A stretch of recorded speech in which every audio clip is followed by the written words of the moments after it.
ఉమ్. మమ్మల్ని రక్షించుటకు సమర్థుడు. అమ్మ ఇది ఏం సందర్భం అంటే బొమ్మకు మొక్కలేదని రాజుగారి మాట అనలేదని రాజు కోపం వచ్చి అగ్నిగుండాన్ని ఎన్నింతలు చేశాడమ్మా? 7 చేశాడు. 7 చేస్తే పిల్లలు వీళ్ళు ఏం చేస్తున్నారు తెలుసా? మేము సేవించుచున్న దేవుడు మమ్మల్ని రక్షించడానికి సమర్థుడు. ఏంటండి ఇప్పుడు రాజుగారి కోపం వచ్చేసింది. రాజుగారి కోపం వచ్చినా పర్లేదు, ఎవరి కోపం రాకూడదు, దేవుడు రోకం పడకూడదని లెక్కలో ఉన్నారు వీళ్ళు. ఒకరోజు ప్రియమైన తినబెళ్ళారు, సంఘటన జరిగింది. ఊళ్ళో ప్రెసిడెంట్ గారికి కోపం వచ్చినా పర్లేదు, ఎవరి కోపం రాకూడదు, దేవుడి కోపం రాకూడదు. ఎవరంటే రెబక్కమ్మ గారిని ఒక ఆవిడ ఉంది గింజెత్తిలో. ఏ గింజెత్తి? చాలా గింజెత్తులు ఉన్నాయి. ఎర్రంపాడు గింజెత్తి. ఆ రెబక్కమ్మ గారు పాపం బాత్రూమ్ ఆ రోజు పేషెంట్ గారు వాళ్ళు వచ్చి ఏదో సంద ఇమ్మన్నారట, పండగ చేస్తున్నామని. నేను ఇవ్వను బాబయ్య, దేవుడు నమ్ముకొని ఉంది. అందరు ఇచ్చారు, నువ్వు అన్నాడట, ఏమని అన్నదట. తర్వాత అదే నెలలో బాత్రూమ్ రాస్తున్నారట, నాకు బాత్రూమ్ రాయండి అందంట. నువ్వు సంద ఇవ్వలేదు కాబట్టి రాయమన్నారట. ఇవ్వకపోతే పోనీ అని ఎవరు కోపం వచ్చింది? కోపం రెబక్కమ్మ గారికి వచ్చింది. పేషెంట్ గారికి నేటి రెబక్కమ్మ గారికి ఉందా? రెబక్కమ్మ గారికి వచ్చింది కోపం. కోపం వచ్చి ప్రియమైన దేవుని బిడ్డలారా, ఇవ్వకపోతే పోనే అంటే నీకు దేవుడు ఇస్తాడా? నాకు దేవుడు ఇస్తాడని వచ్చేసిందంట. తర్వాత ఎందుకో పని మీద ఎంఆర్ఓ ఆఫీస్కి వెళ్ళి ఎంపీడో ఆఫీస్కి వెళ్ళిందంట. బాత్రూమ్ కట్టుకున్నావమ్మా అన్నాడట. ఒరిజినల్ ట్రైబ్ ఆవిడే. బాత్రూమ్ కట్టుకున్నావమ్మా అంటే లేదు బాబాయ్ ఇవ్వలేదు అందంట. కట్టుకొని ఛాన్ చేస్తాను రాసి ఇచ్చాడు ఆర్డర్. ఊళ్ళో బాత్రూమ్ కంటే ఇప్పుడు బాత్రూమ్ ముందు అయిపోయిందంట. దేవుడికి మహిమ కలుగును గాక. హల్లెలూయా. ఇప్పుడు ఎవరు కోపం వచ్చినా పర్లేదు,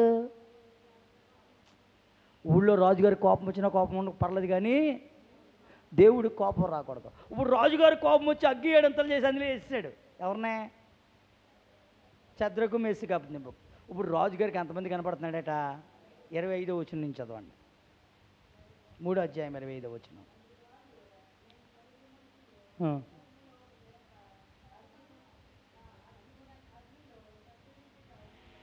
ముగ్గురు మనుషులు కాదు, 3 మనుషులు అగ్నిగుండంలో సంచరించడం చూస్తున్నాను. ఈ 4వ వాడు ఎవడో? మీరు ముగ్గురే కదా వేస్తారంటున్నాడు. అప్పుడు అతడు దేవతల రూపం వంటి వాడు కనపడుతున్నాడు అన్నాడు. అప్పుడు వచ్చేసాడు, అధిపతులందరూ వచ్చేసారు. వాళ్ళు బయటికి రమ్మని వాళ్ళు బయటకు వచ్చేసారు. అందరూ కూడా ఏం చూస్తున్నారు తెలుసా? అగ్నివాసన తగులుతుందామని చూస్తున్నారు. ఎంట్రుకులు బట్టలు ఎక్కడైనా కలిపదు. ఒక మాట, మీరు మంట కాసుకుంటున్నారు అనుకో, మీకు తెలియకుండా ఏం కాలిపోతాయి? బట్టలు కొద్ది తెలుస్తుందండి, ఎచ్చగా ఉంటుంది. ఎండ్రుకులు కాలిపోయి చివరికి వచ్చిన తర్వాత సర్రమంటుంది మనకి. అప్పుడు దాకా ఒక్కోసారి ఇంటికి వాసన కూడా వస్తాయి, కాలిపోయిన వాసన. పక్కలు చెప్తారా కాలిపోతా. మంట కాగినప్పుడు అనుభవం ఉందా? కదండి.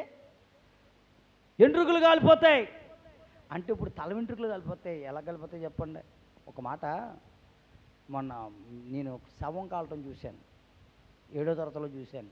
ఆ శవన సంగతి నాకు తెలదు.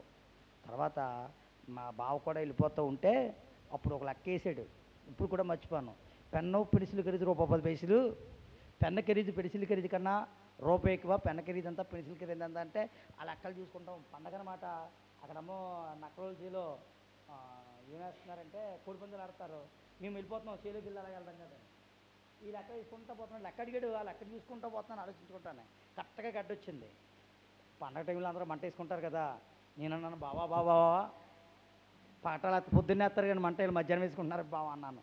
చూడకు అంటున్నాడు. ఏమన్నాడు? ఇప్పుడు సౌదీలో ఉంటున్నాడు కదా బావ అన్నాడు అనమాట. చూడకు అన్నాడు. చూడకంటుంటే మనం చూడొద్దంటే మన పని ఏంటి? కుర్రోళ్ళన్నా చూడకండి అంటుంటే ఎలా చూస్తుంటారు? అలా చూస్తూ ఉన్నాం. చూస్తూ ఉంటే ఎలా లెగుతుంది బాడీ, చేతి కాళ్ళు లెగుతున్నాయి. అవతల పక్క ఒకడు నొక్కుతున్నాడు, యువతల పక్క ఒకడు నొక్కుతున్నాడు. లిటర్ ఎలా కాలుతున్నారు అనుకున్నాను, కానీ శవన సంగతి నాకు తెలదు, బాడీ అన్న సంగతి నాకు తెలియదు. వెళ్ళిపోయింది. అడగొద్దన్నాడు, చూద్దన్నాడు, తిడతాడని అటు నుంచి వచ్చేటప్పుడు బావా ఏడు బావా కాలుతున్నారన్నాను. ఎందుకో అన్నాడు. మరుసటి రోజు అడిగాను, లెక్క చెప్పేసాడు. మరుసటి రోజు అడిగాను, అన్నాడు. చూసేసేవేట్రా? మళ్ళీ అడిగాను, చూసేసేవేట్రా అన్నాడు. చూసేసాను బావా అన్నాను. బాడీని కాలుతున్నారా చచ్చిపోయిన వాళ్ళు అంటే అవునా బావా అన్నాను. చూడండి ఎలా ఉంటుంది ప్లాస్టిక్ మీరు పడితే ఎలా ఉంటుంది అలాగా. మీరు ఎవరన్నా మనిషిని చచ్చిపోతే కాల్చడం చూడలేదు, కనీసం కోడి కాలుతుంటే చూసారా? కాల్చి కోడి ఎలా ఉంటుంది, మీరు కాల్చేటప్పుడు చూడండి కాళ్ళు అలా లెగిస్తాయి, మనిషి కూడా అలాగే లెగిస్తాయి. అమ్మ వాసన ఎంట్రుకలు స్టార్టింగ్ ఏమెత్తారు, తలగోరు పెడతారు కాబట్టి ఎంట్రుకలు. మొన్న జీమాడుగులు ఇల్లు వస్తూ ఉన్నాం, చచ్చిపోయేటప్పుడు ఎవరో చచ్చిపోయినట్టున్నారు, పెద్దోడే చచ్చిపోయాడు అనుకున్నాం. అటు నుంచి వచ్చేటప్పుడు వచ్చేస్తున్నారు, అయిపోయింది వచ్చేస్తున్నారు అనుకున్నాం, ఇంకా అవకుండా వచ్చేస్తున్నారు అలా. మన ఊళ్ళో అవి వరకు ఉంటారు, ఇది ఇట్లా వచ్చేస్తున్నారు అంటున్నారు అలా. ఏమో ఈ ఊరు బాలు ఎలా ఉంటుందేమో అనుకున్నాం. తీరా చూస్తే హడావిడే మంచి బందోబస్తీగా ఉంది, కాలుతుంది, కారులోకి వచ్చేస్తుంది వాసన, రోడ్డు మీద పడి కాలుతున్నారు. లాకులు వేసుకుని ఉంటున్నాయి, వాసన వేస్తుంది. కానీ బట్టలు గాలిన వాసన, ఎంట్రుకులు గాలిన వాసన ఎవరికి లేవని చెప్పడానికి చెప్తాను. ఇవన్నీ సద్దుడికి మెస్సిగనే భక్తుడికి లేవు. దేవుడు వాళ్ళని రక్షించాడు. దేవుడు కొంతమందిని రక్షిస్తాడండి. యేసుప్రభు శిష్యుల్లో అనేక మంది చిరఛేదనం చేయబడ్డారు, సిలువ వేయబడ్డారు. కానీ ప్రియమైన దేవుని బిడ్డలారా, యోహాను గారు మనం చేపలేపుకున్నట్టుగా ఏపారు ఆయన్ని, ఇందులో పడేసి పెద్ద పేనంలో పడేసి చచ్చిపోలేదు. ఓరు బాబు ఇడేదో మాంత్రికుడిలా ఉందరా అనుకున్నారు. ఏం పట్టించారో తెలుసా, గట్టి కోరలరా కఠినమైన ఘోర పాము విషం ఎక్కించారు, చచ్చిపోలేదు. బాబు ఈయన్ని మనం చంపలేమురా బాబు అని పద్మద్వీపంలో పడేసారు. అక్కడ ప్రకటన గ్రంథం రాశాడు, శివర ప్రకటన గ్రంథం, దేవుడు దర్శనమిచ్చి తర్వాత ప్రభువులో సామాన్య మరణించాడు కదా. ప్రియమైన దేవుని బిడ్డలారా, ఆ కృప ఎవరికి ఇచ్చాడు దేవుడు? యోహానికి ఇచ్చాడు. ఈ డాక్టర్ గారు వీడియో పెట్టారు ఒకటే, ఇప్పుడు పీజీఎం గ్రూప్లో పెట్టాను, మీరు ఆల్రెడీ చూడండి.